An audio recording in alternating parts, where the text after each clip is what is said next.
Yeah နောက်တန်းတော့က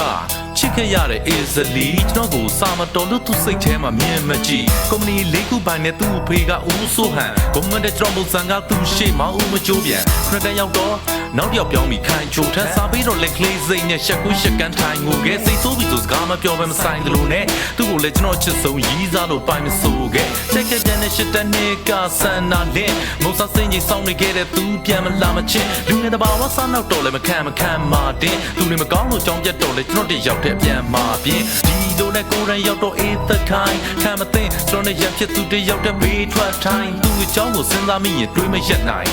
တွေးမရက်နိုင်တွေးမရက်နိုင်ဆယ်တန်းလုံးကတော့အေးသူစားကျူရှင်ဆရာမတားမြစ်မှုကြောင့်နဲ့ဝေးသူပါရည်စားနေနဲ့တောင်းမကြေလို့တွေးဘူးကထင်မလို့စိတ်ချင်မင်းအတွက်ခုနဲ့ဆွေးသူပါငွေပူကရှင်တန်ခဲ့တဲ့နှလုံးသားလဲတွေးမစူလို့အချင်းများလဲပုံသွားခဲ့မိန်းကလေးတွေကိုရင်ဆိုင်ခဲ့တဲ့အပြုံးများနဲ့ကြာတော်လဲခံနိုင်ရင်များအားလုံးရှုံးသွားခဲ့ yeah